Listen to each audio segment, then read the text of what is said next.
ये आपने क्या किया? फायरिंग का ऑर्डर क्यों दिया सर? आपकी एक गलती से कितनी जाने गई, इसका जवाब कौन देगा ब्रिगेडियर साहब? मिस्टर तिवारी, इसका जवाब अब ब्रिगेडियर को ही देना होगा, और वो भी अदालत में।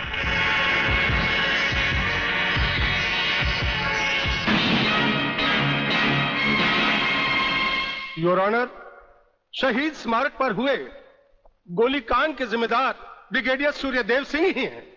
इन्हीं के कहने पर गोली चलाई गई, जिसमें कई बेगुनाह लोग मारे गए। अब मैं अदालत के सामने कुछ ऐसे गवाह पेश करूंगा जो इस हादसे को साबित कर देंगे। सबसे पहले मेरे गवाह हैं municipal councillor mister M.K. Tiwari.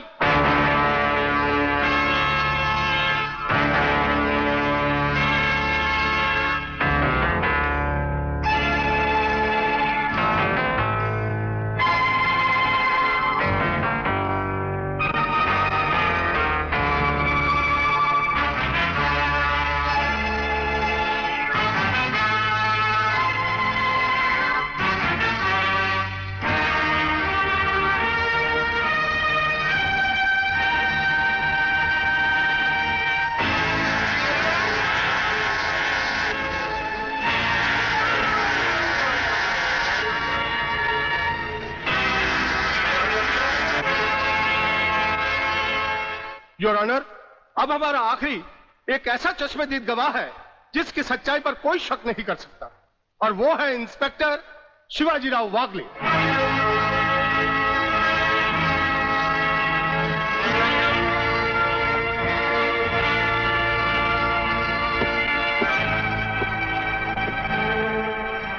मैं गीता पर हाथ रखकर कसम खाता हूं, जो भी कहूंगा सच कहूंगा, सच के अलावा कुछ नहीं कहूंगा। जज साहब, शहीद स्मारक पर जो भी कुछ हुआ मेरी आंखों के सामने हुआ। मुझे इस बात का ताज्जुब है और अफसोस भी है कि ब्रिगेडियर सूर्यदेव सिंह जैसे जिम्मेदार और सुलझे हुए अफसर ने ऐसा कदम क्यों उठाया जिससे निर्दोष लोग मारे गए। इस हत्याकांड के जिम्मेदार ब्रिगेडियर सूर्यदेव सिंह ही हैं।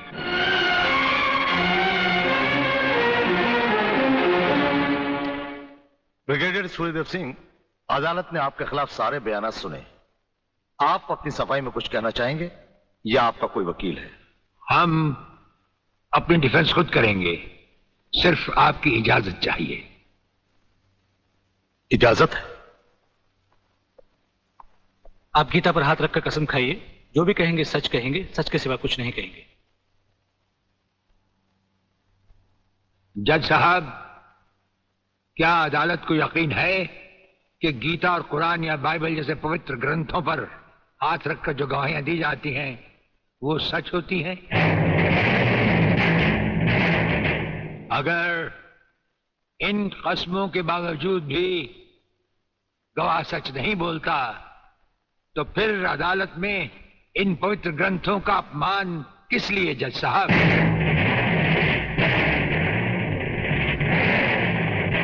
अगर फैसला ऐसे सबूत और गवाहों की बिना पर ही होता है जो पैसे से खरीदे जा सकते हैं, तो बंद करवा दीजिए ऐसे रस्म और रवाज जो कि झूठे हैं। ये मुकद्दस ग्रंथ हमारे धर्म और ईमान का ताज है, हमारी जिंदगी की बुनियाद है।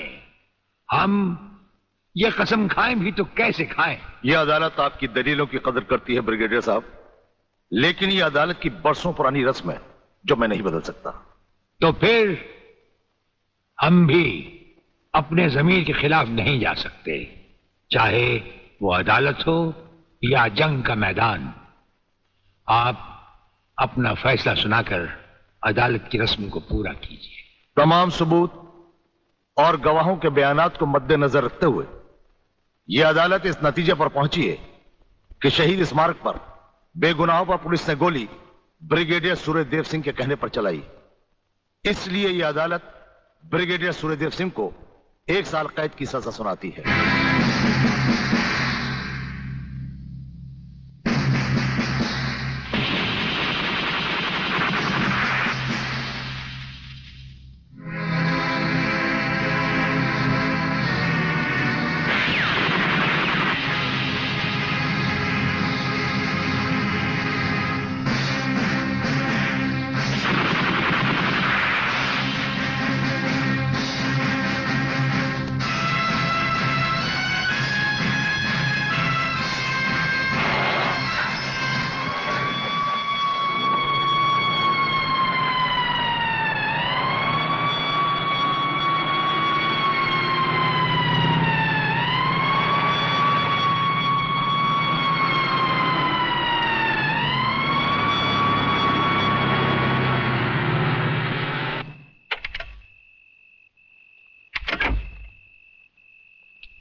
हमारी मीटिंग का बंदोबस्त हो गया? Yes sir. सूर्यदेव सिंह को आप जेल के तहखाने में मिल सकते हैं। गवर्नमेंट डिसिप्लिनरी एक्शन का मामला है, इसलिए हमारे साथ हमारे सेक्रेटरी के अलावा और कोई नहीं जाएगा। Right sir. This way please.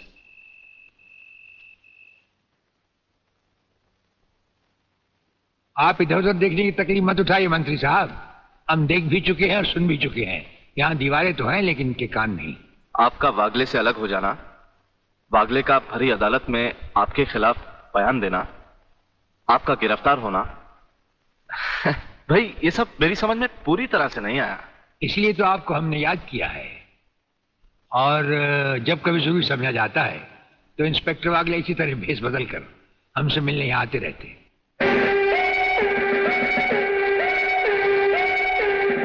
Sir, brigadier साहब का हमसे अलग होना, जेल में आ जाना, इससे दुश्मन हमें कमजोर समझकर लापरवाह हो जाएंगे और उनकी इसी लापरवाही का फायदा उठाकर हम उनकी जड़ें आसानी से काट सकते हैं। हम जिन जराइम की तलाश में हैं, उसकी कुछ जड़ें इस जेल की चार दीवारी में भी पैवस्त हैं। उन्हें ढूंढकर निकाल कर हमें खोदना होगा।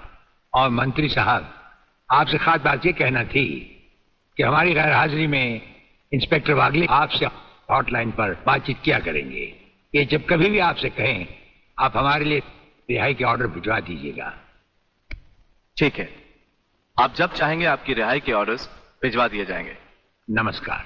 Cheers!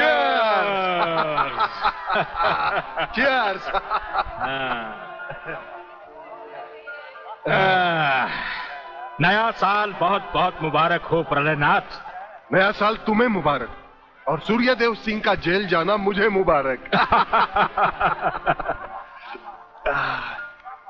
राधा बिटिया कहीं नजर नहीं आ रही। नजर तो तुम्हारा बेटा रसिक नाथ भी नहीं आ रहा। अरे भाई, इन नौजवान लोगों का हम बूढ़ों से क्या मतलब? मना रहे होंगे कहीं नया साल अपने जवान दोस्तों के साथ। प्लीज रसिक, ऐसा मत करो ना। अगर ऐसा नहीं करूंगा तो नए साल का सेलिब्रेशन अधूरा रह जाएगा मेरी जान। रसिक, तुम जानते हो मैं तुम्हारे बच्चे की माँ बनने वाली हूँ। माँ? यानी प्रेग्नेंट?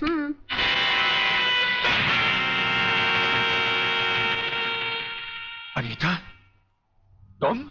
हाँ, मैं। कह दो इसे भी, प्रेगनेंसी में परेशानी क्या है, करवा लो अबॉर्शन। शादी बाद में कर लेंगे, अभी तो हम बच्चे हैं। क्यों, यही कहा था ना तुमने मुझसे? और न जाने किस किस से कहा होगा। अनीता, अनीता, कब तक तुम मुझे यूं ही ब्लैकमेल करती रहोगी? राधा, राधा, ये सब तुमसे झूठ बोल रही है। ये मुझे बदनाम करना चाहती है। इसकी बातों में मत आना तुम।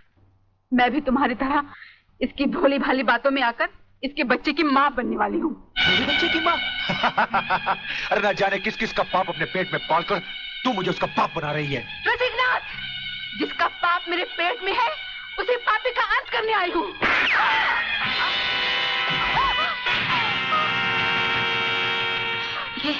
ये तुमने क्या किया? रसिक, तुमने इसे मार डाला? तो और क्या करता? हजारों औरतें जबरदस्ती मेरे गले पड़ रही थी। आज मैंने तुम्हारी सही शक्ल देख ली है रसिकनाथ। अगर ये एक बाजारू औरत थी तो तुम भी एक बाजारू कुत्ते हो जो जगह जगह मुंह मारते फिरते हो। मैं आज तुम्हारा भांडा फोड़ कर रहूंगी। मैं अभी पुलिस को फोन करती हूँ। साली, ज्यादा समझदार बनने की कोशिश की तो तेरा भी यही आशा कर दूंगा, समझे?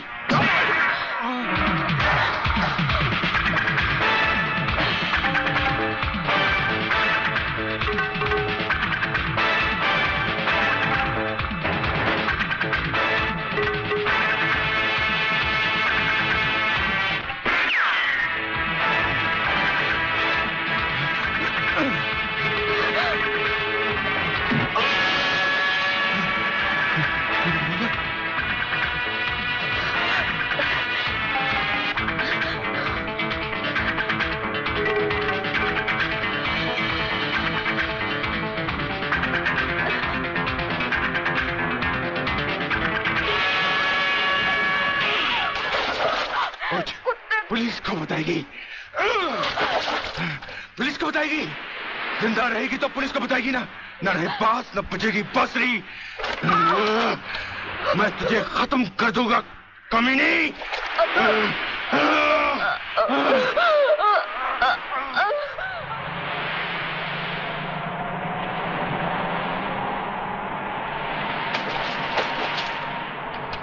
तो पीने का मजा ही नहीं आता। अरे क्या हुआ? अबे सामने देख, लड़की की लाश। अरे नहीं यार, ये भी कोई हमारी तरह नशे और मस्ती में चूर लगती है। चलो उसे और पिलाते हैं, अपना भी नया साल सुधर जाए। अबे नया साल सुधारने के बच्चे, अगर लफड़े में फंस गए ना तो जिंदगी बिगड़ जाएगी। हमें क्या मालूम वो जिंदा है या मुर्दा? क्यों संजू? कुछ भी हो आलोक, मगर इंसानियत के नाते उसे देखना हमारा फर्ज है। चलो चलो देखते हैं।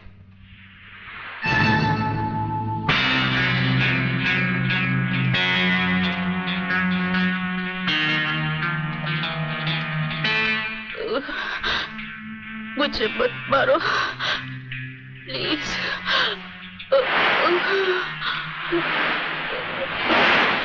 भगवान के लिए मुझे मत मारो।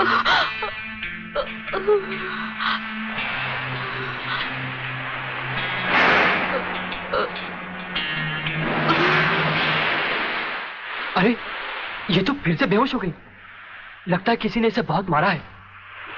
चलो इसे अस्पताल ले चलते हैं। डॉक्टर साहब। यस, क्या बात है?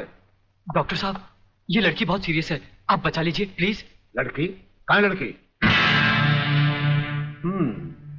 कौन है ये? हम नहीं जानते। तुम नहीं जानते तो इसे लेके क्यों आए हो? कहां से लाए हो? बीच से। ये हमें बीच पर बेहोशी की हालत में मिली थी। बेहोशी की हालत में?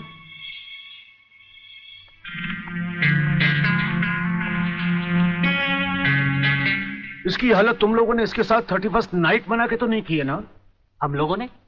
ये क्या कह रहे हैं डॉक्टर साहब? नहीं नहीं, हम लोगों ने ऐसा कुछ नहीं किया। देखा तुम लोगों ने? मैं तुम लोगों को पहले ही कह रहा था। मगर नहीं यार, चुप रह तू, डरता क्यों है? डॉक्टर साहब, ये वक्त इधर उधर की बातों का नहीं है। हम पर भरोसा कीजिए और जल्दी से इलाज कीजिए। बातों से समझदार मालूम होते और मुंह से शराब की बदबू भी आ रही है। लेकिन भाई मेरे ये मामला तो पुलिस का है। पुलिस? हाँ। मगर पुलिस क्यों डॉक्टर साहब? क्योंकि इस तरह के केसेस पुलिस में दर्ज करवाए जाते हैं। मैं इंस्पेक्टर को अभी बुलाता हूं। इंस्पेक्टर नीचे बैठा है। डॉक्टर साहब, संजय। आप लोग बैठिए। इंस्पेक्टर, कहां गए वो लोग? साहब, हम लोगों को मार के वो दोनों भाग गए। क्या बात है डॉक्टर साहब, आप इतने परेशान क्यों हैं? इंस्पेक्टर साहब, पता नहीं वो 3 लड़के इस लड़की को बेहोशी की हालत में यहाँ लाए। मैं आपको बुलाने गया, इतने में वो भाग गए। भाग गए?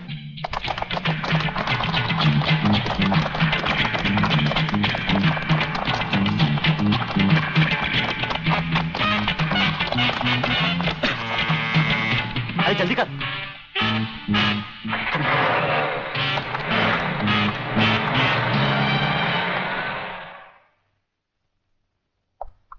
सर, ये है उस लड़की की मेडिकल रिपोर्ट। रेप केस है? नो सर, लड़की के पेट में 2 महीने का बच्चा है। लड़की को होश आया? No sir. उसका कुछ अता पता? अब तो उसके होश में आने के बाद ही पता लगेगा कि वो कौन है और उसके पेट में बच्चा किसका